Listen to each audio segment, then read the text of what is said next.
Todas las siguientes hormonas aumentan la gluconeogénesis hepática, excepto glucagón. Entonces, todas las que aumentan la gluconeogénesis hepática son hiperglicemiantes, es decir, son hormonas contrarreguladoras. ¿Cuál de estas no es hiperglicemiante? La insulina, ¿no? La insulina es la única hormona hipoglicemiante, ¿no? Esta es una hormona anabólica y todas las demás son hormonas catabólicas.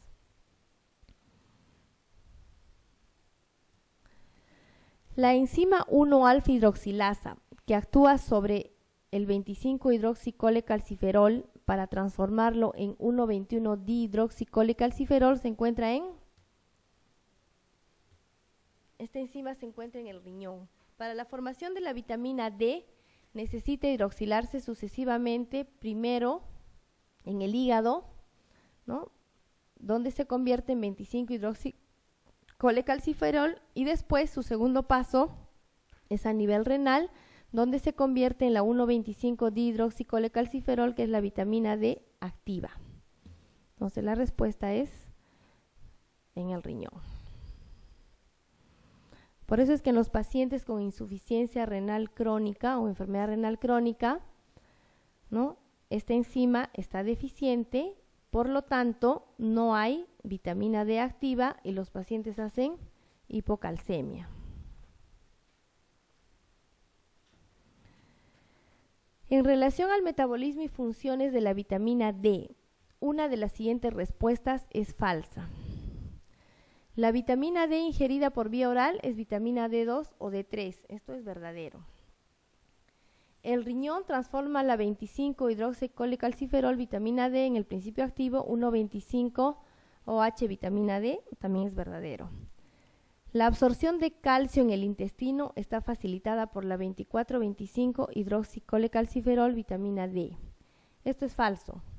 La absorción de calcio está facilitada por la 1,25-dihidroxicolecalciferol. La mala absorción de la grasa puede provocar déficit de vitamina D en áreas geográficas de latitud norte durante el invierno.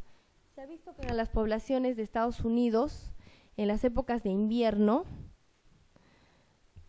pueden disminuir la deficiencia de vitamina D porque existen enfermedades de mala absorción. Hasta ahora no se explica exactamente por qué solamente en estas poblaciones y en la época de invierno, ¿no? Pero esa es una estadística que tienen ellos. La 1,25-dihidroxicolecalciferol estimula la calcificación ósea a través del aumento de la producción de osteocalcina y osteopondina. Eso también es verdadero. Respuesta C.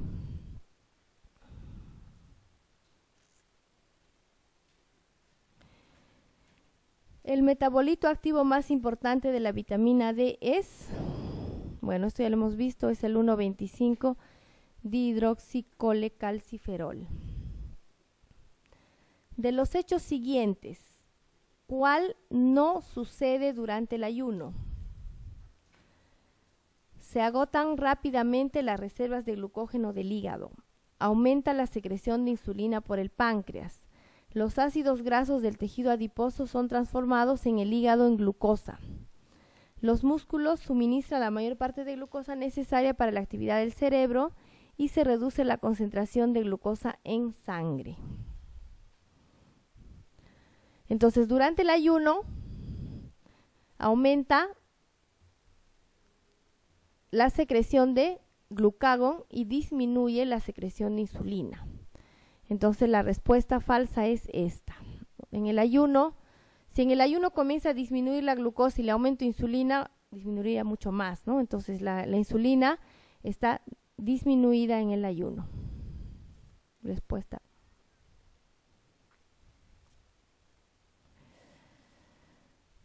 La hiponatremia severa con función renal normal y alta excreción de sodio urinario es característica de...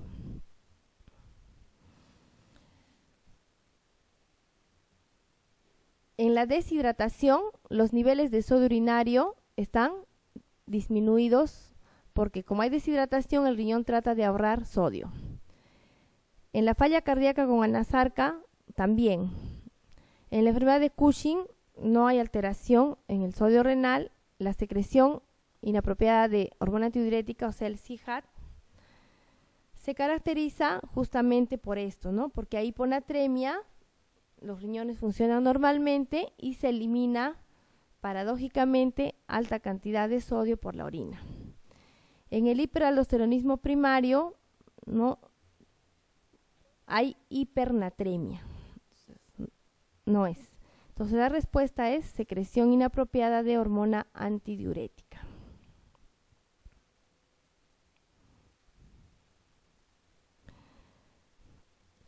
Ante un enfermo diagnosticado de hipotiroidismo primario en tratamiento con levotiroxina, ¿cuál de entre las siguientes determinaciones analíticas se considera la más adecuada para ajustar la dosis del fármaco? Entonces, en el hipotiroidismo primario, la característica principal es que los niveles de T3 y T4 están disminuidos y la TSH está elevada. Entonces, cuando yo le doy tratamiento, el objetivo más importante es que la TSH disminuya a valores normales. Los niveles de T3 y de T4 no siempre pueden estar dentro de valores normales, porque eso va a depender de la hora que se tomó la muestra, de la cantidad de levotiroxina. En cambio, la TSH es una molécula muy sensible a la ingesta de levotiroxina. Entonces, cuando yo regulo tratamiento, lo que me interesa es regular los niveles de TSH. Si tengo un paciente con hipotiroidismo y una TSH elevada, obviamente, y le doy levotiroxina, tengo que esperar que la TSH disminuya. Si la TSH no disminuye adecuadamente, por decir, tenía 100 y baja a 40, siendo lo normal 5, quiere decir que necesito aumentarle la dosis, ¿no? Que la dosis que le he dado es insuficiente porque solamente le ha bajado a 40. Entonces, si tengo otro caso, le doy levotiroxina y la TSH disminuye más de lo normal, digamos disminuye a 0.05, quiere decir que le he dado mucha levotiroxina y debo disminuir la dosis, ¿no?, para que la TSH nuevamente aumente a sus valores normales. Entonces, por eso es que la TSH se considera el principal elemento a utilizar para regular la dosis de levotiroxina.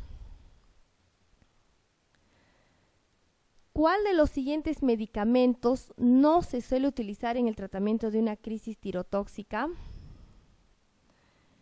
Bueno, sabemos que la crisis tirotóxica es la exacerbación de un hipertiroidismo, que se caracteriza porque existe los síntomas están alterando muchos órganos, principalmente el tejido cardíaco, el tejido hepático y el tejido nervioso.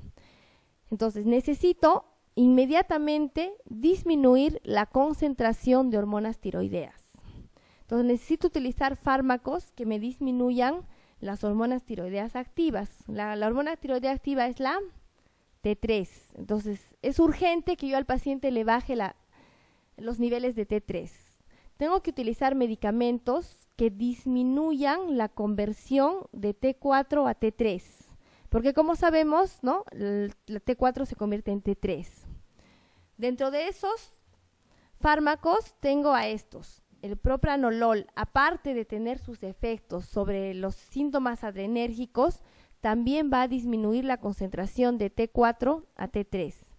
El propiltiuracilo también disminuye esa conversión y la dexametasona también va a disminuir esa conversión.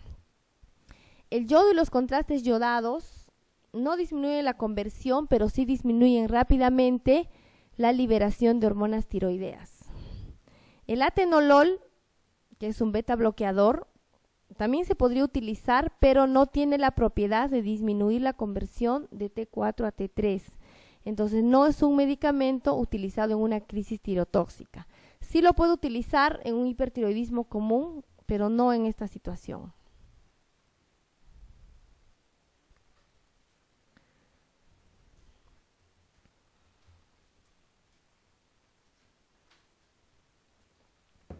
Ante la presencia de TSH elevada en un paciente con tiroiditis de Hashimoto, ¿qué circunstancia de las siguientes es verdadera?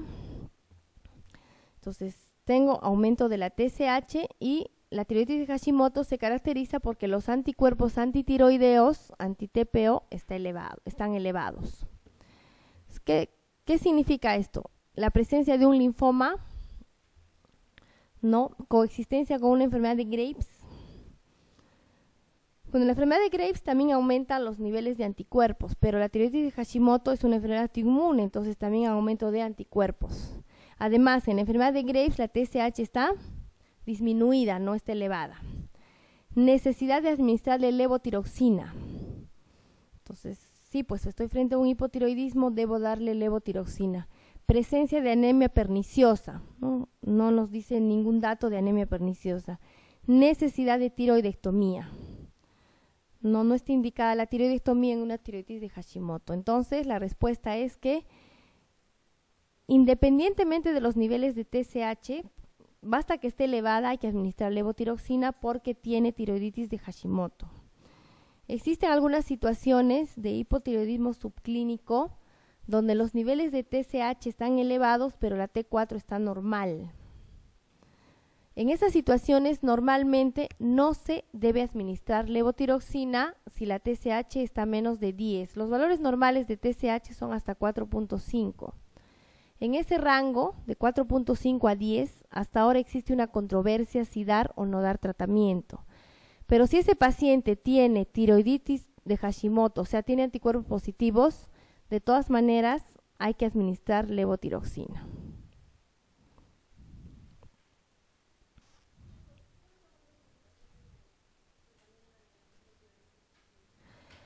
Embarazo, niños en crecimiento, obesidad, dislipidemias o síntomas de hipotiroidismo que no se expliquen por otras causas.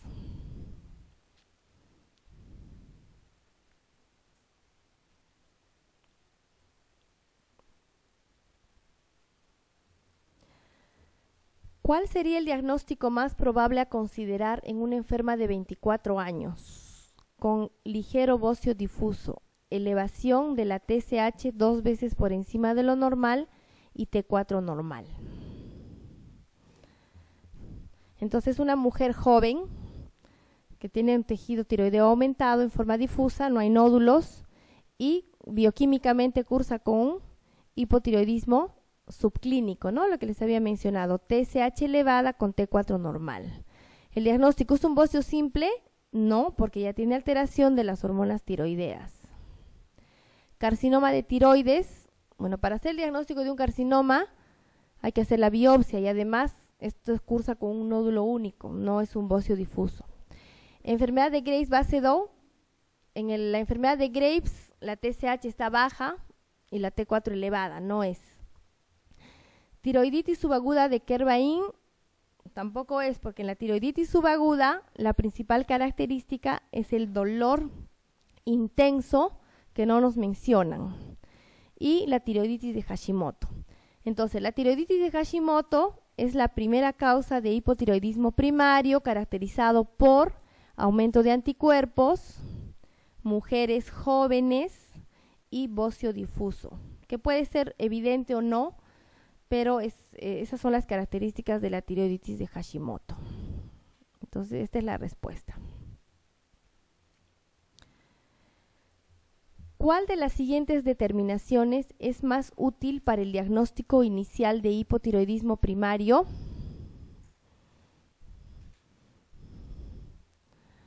Entonces, para hacer un screening poblacional, ¿no?, se debe hacer solamente el dosaje de TSH. Ya no está indicado, ¿no?, perfil tiroideo. ¿Qué hacen en perfil tiroideo? T3 total, T4 total y TSH. La T3 total y la T4 total varían mucho. Por ejemplo, mujeres que toman anticonceptivos orales, debido a la concentración de estrógenos, entonces va a hacer que las hormonas se unan más a sus proteínas y se altere todo. Entonces, actualmente en el perfil tiroideo solamente está indicado realizar TSH y T4 libre, pero para el screening solamente TSH.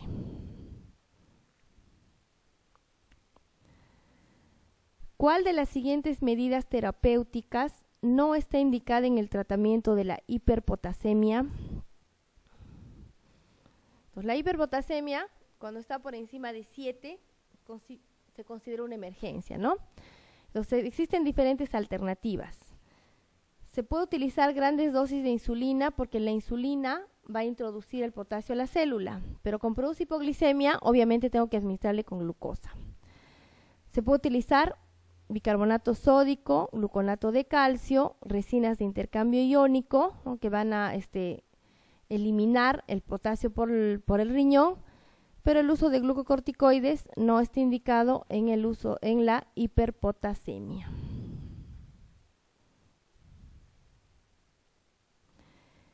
Un efecto indeseable producido por la insulina puede ser lipodistrofia, alopecia, depresión medular, ictericia nuclear, síndrome de Fanconi.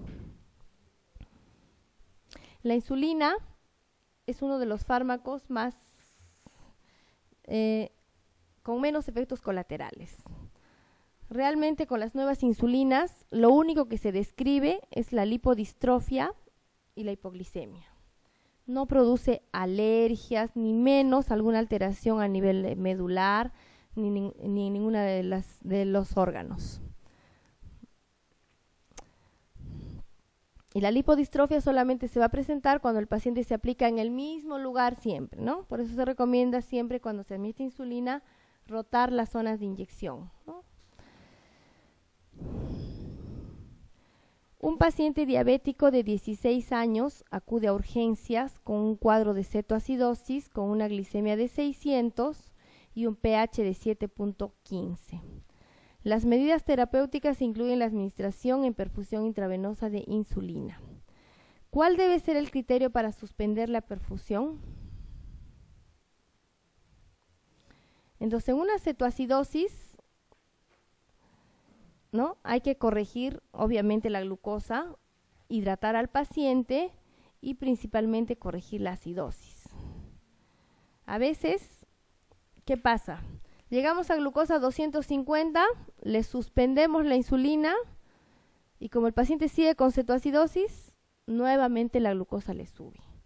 Entonces el criterio más importante es corregir la acidosis. Una vez que he corregido la acidosis, o sea el pH ya está normal, independientemente si la glucosa está 100, 200, ¿no?, puedo ya suspender la infusión de insulina. Mientras tanto, no debo suspender la infusión de insulina. Si mi glucosa ya está bajando, entonces sigo con insulina y le puedo administrar glucosa paralelamente para que no haga hipoglicemia, pero no debo suspender la infusión de insulina. ¿Cuál de las siguientes alteraciones no es un criterio para el diagnóstico del síndrome metabólico? Bueno, el síndrome metabólico está de moda ahora, ¿no? Es la asociación tiene 5 criterios diagnósticos, de los cuales basta 3 para hacer el diagnóstico. ¿Cuál de estos no es un criterio? Niveles de triglicéridos mayores de 150, sí. HDL menor de 40 en varones, sí, y menor de 50 en mujeres. Tensión arterial de 130/85 o más, glucosa en ayunas mayor de 100 y nivel de LDL mayor de 130. Los niveles de LDL no están considerados dentro del síndrome metabólico. ¿Por qué? Porque la base fisiopatológica del síndrome metabólico es la resistencia a la insulina. Y la resistencia a la insulina no tiene ninguna injerencia en el metabolismo del colesterol LDL. Sí en el HDL, en los triglicéridos, en la presión y en la glucosa. Entonces la respuesta es la E. En un paciente con hiperlipemia, la asociación de atorvastatina y gemfibrosilo presenta un elevado riesgo de rabdomiólisis. Por eso es que cuando tenemos una dislipidemia, siempre hay que ver, ¿utilizo estatinas o utilizo fibratos? Depende de qué va a ser la elección. Si tengo niveles elevados de colesterol, de elección utilizo las estatinas. Si tengo niveles elevados de triglicéridos, utilizo los fibratos. Si tengo ambos, voy a tener que escoger. Cuando es una dislipidemia mixta, los medicamentos de elección son las estatinas, excepto si los triglicéridos están por encima de 500. Cuando están por encima de 500, independientemente del valor de colesterol, debo utilizar fibratos. ¿Por qué? Porque la hipertrigliceridemia puede producir una pancreatitis aguda. Entonces tengo que evitar eso. Actualmente existe dentro de los fibratos, otro fibrato que sí se puede utilizar asociado a estatinas, que es el fenofibrato. El fenofibrato tiene un metabolismo diferente de la vía del citocromo P450, que se puede utilizar asociado a estatinas, obviamente a dosis bajas, siempre teniendo cuidado, no es que ya voy a utilizarlo libremente. Entonces, sí se puede, incluso hay estudios que han hecho utilizando fenofibrato con rosuvastatina, que es otra estatina, y se ha visto que no producen este efecto colateral. Entonces, siempre hay que tener presente esto. Y la rhabdomiolisis es relativamente frecuente. Hemos visto muchos pacientes con este problema. La rhabdomiolisis puede terminar en taponamiento renal, una insuficiencia renal aguda, ¿no? Los pacientes llegan a diálisis simplemente por haberle dado mal la medicación. Entonces hay que tener mucho cuidado.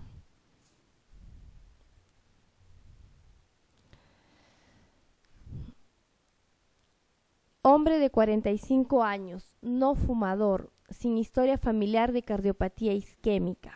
Pesa 130, talla 175 y colesterol 200. Este paciente tiene mayor riesgo de padecer las siguientes enfermedades. Obviamente está en una obesidad mórbida, ¿no? Excepto una. ¿Cuál es? Diabetes, sí. Cardiopatía isquémica también. Hipertensión, algunos tipos de cáncer también. Excepto hipotiroidismo.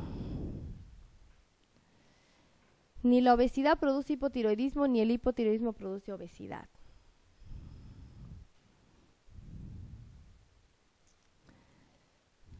Un paciente de 76 años es ingresado con una masa pulmonar y una cifra de calcio sérico de 16. ¿Cuál es la primera medida terapéutica a adoptar? Los niveles normales de calcio son de 8.5 a 10.5. Por encima de 14 se considera una hipercalcemia severa, que puede producir una falla renal aguda. Entonces, esta es una emergencia, ¿no? Los pacientes que tienen cáncer generalmente pueden hacer una lisis celular y pueden producir hipercalcemias severas. Entonces, lo primero que debemos hacer al paciente es una hidratación intensa, ¿no? Para tratar de eliminar ese calcio vía renal.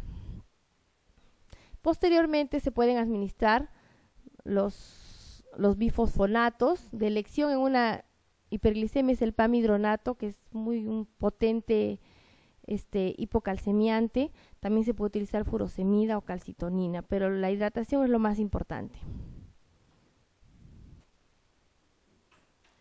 En una mujer de 55 años, intervenida de cáncer de mama 3 años antes, con buen estado general, se comprueba una hipercalcemia de 11.1. ¿Cuál es la primera prueba a realizar? En este caso, si la operación fue hace 3 años y actualmente está en buen estado general, podemos descartar que esté haciendo una metástasis que esté produciendo mayor cantidad de calcio, ¿no? Entonces, siempre ante una hipercalcemia, lo primero que debemos hacer es el descarte de un hiperparatiroidismo. Entonces, para lo cual se hace la determinación de la PTH.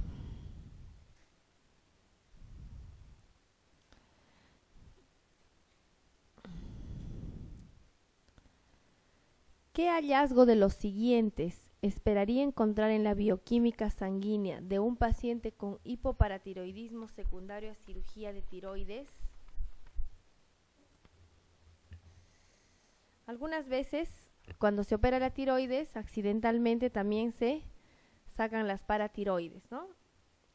Entonces, incluso esa es la primera causa de hipoparatiroidismo. Por lo tanto, no hay PTH. Al no haber PTH, los niveles de calcio están disminuidos y los niveles de fósforo están elevados. Entonces la respuesta es A, calcio bajo y fósforo elevado.